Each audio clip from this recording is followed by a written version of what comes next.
Thought I'd give you a look around this morning, and just coming out yesterday we had rain all day, and it's pretty, I see, everything's doing pretty good right now.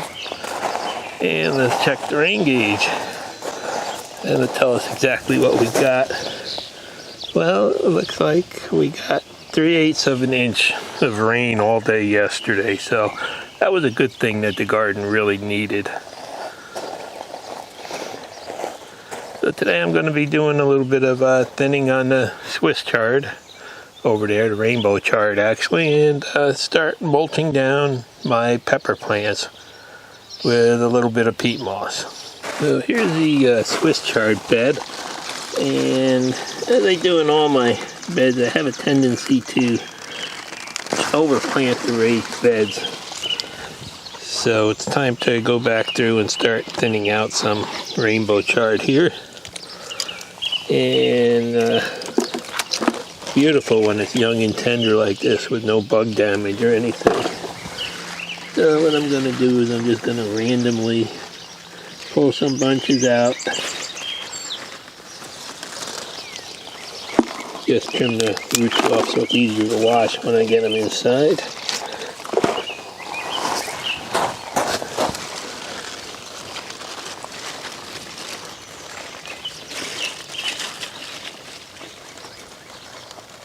There's just so much here now. Stuff just takes off and goes crazy after a couple of good rains. But you know what we'll be having tonight for dinner. So at the end of this first thinning, I've got a very nice bowl full of Swiss chard for tonight. And I'll probably do 2 or 3 more thinnings before I just start clipping the leaves back. And next I'm going to be starting to thin the beets here also, and eat some fresh baby beet greens. One of the other things I'm doing today is, you can see these new strawberry plants are starting to get a lot of blossoms on them.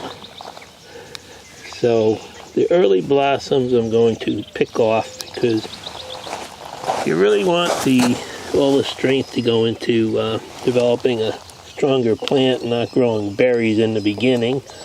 So by doing this, it should give me stronger plants. And these are an ever-bearing variety. So that means I should get a second crop this year that I won't prune them off. I'll let them, develop into some berries if the plants look healthy enough. Now, one other thing that I'm dealing with are these sweet potatoes that are pretty sick. We had a couple of nights where it got down into the 30s last week, and it almost looks as if the leaves were frost damaged on some of them. You can see they're all brown on the edges and stuff, and that happened after the frost, and leaves are actually gone right off of that one, you can see. So I'm not sure how they're going to come back. So as I said, today I'm going to do some mulching with some peat moss, and picked up a bale of this at Home Depot. I'm going to try this year because I know some people have told me I should. And it seems like it's a good way to mulch, and it does add something to the garden. So the first thing I'm going to do is kind of get this bale open and fluff some of it up into a bucket here. I do pack it pretty tight in the bales, but it's a little bit easier to handle a bucket full at a time. Alright, over here in the beds to get ready to put some peat moss down. But one of the main reasons for this video is a little tool I made for gardening a couple weeks ago that I've been trying out, and it's like the handiest thing I've ever had. Is an old barbecue fork that I was about ready to toss out, and had a nice flat section in there, and I just put a bend in it like that. So I got like a really good little cultivator and weeder that can either be used flat like this for narrow areas, or you can use it wide for doing larger areas. I think this is like the handiest thing ever, and it didn't cost me a penny, so I just thought I'd share, and I'll show you at the end how I made it. I have another fork, but you can see for getting the weeds out, for the bigger areas, you just turn it sideways, and it loosens everything right up. And then if you want to get in tight around the plants, you can flatten it out. And it's a great way to remove weeds, I'm finding out. And actually, I enjoy this more than some of the fancy ones that I got that I spent a lot of money on. It does do a really good job.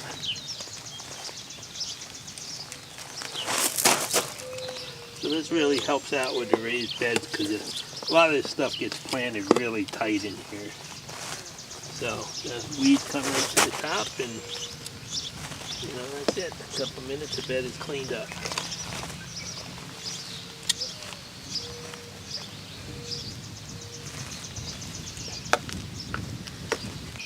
So you can see it's pretty much weed free. Before you start mulching, you really want to get rid of all the weeds you can and, you know, loosen the soil up a little bit.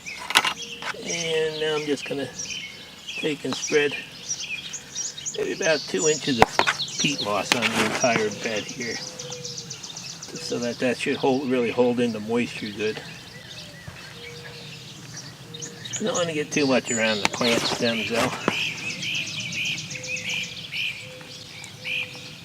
But we'll see how it works, if it works any better than clippings or anything else. I just thought I'd give it a try because it's, you know, really good for the soil anyway, no matter what.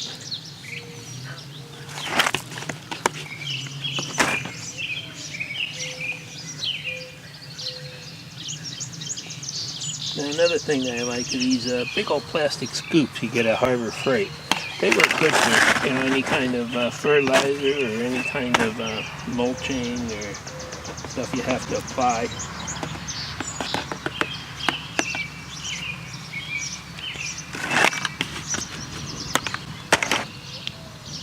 Okay, so that took almost 2 5-gallon buckets of the peat moss, and now I'm gonna just dampen it down. We had a lot of rain yesterday and it's really moist enough, but we do get a lot of wind up here, and I just don't want this fine powdery dust to blow away in the wind. So I'm just gonna dampen it down some here, and you know, this is it. We'll see how it works over time.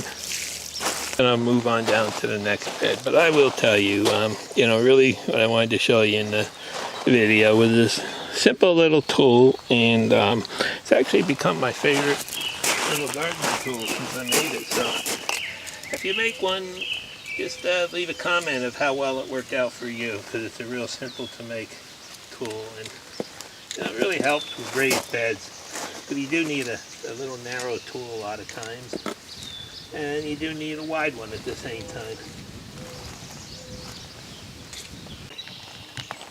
Uh-oh, I think my camera's dying. It won't turn on. I just got lucky and had to take the battery out to get it to turn on. But anyhow, you can see I got the first 2 beds done here, and it looks like I should get about 5 to 6 beds out of the 1 bale of peat moss. So, you know, I'll just continue on down here and won't bore you too much more. But anyhow, you know, like I said, try making one of these cultivators. Actually, I'm going to call it a spork. It's a spade made from a fork. So from now on, I'm going to call it my spork. So I'll just show you one more place where it's really handy for, you know, these shallots here. I put them in quite tight together, and they still need to be weeded. Now, don't really want to mess with the roots too much, but you can see by just going through and using the narrow side, does a really good job. Oh geez, here's an old potato from last year coming back up. Must have left one in there.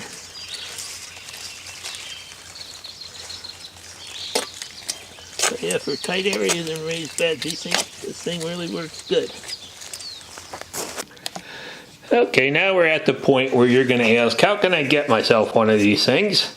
And if you just send me $19.95, I'll include shipping and handling, and you know, send you one off. But wait, act in the next 15 seconds and I'll double the offer.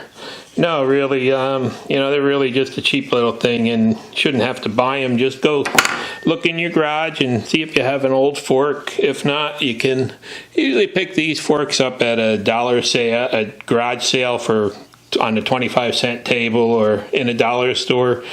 And make sure you get one that's got a nice flat area and that's soft enough to be bent, not one of the hardened ones. And it's a very simple job to make one of these. Now, if you have tender hands like I do, I'm going to recommend that you just put on a pair of gloves to protect them while you're doing this, because it could be fatal if you slip. And let me slide the camera back. So all I'm going to do is I'm going to say, hey, I like this fork here, right about there. I'm going to bend it. And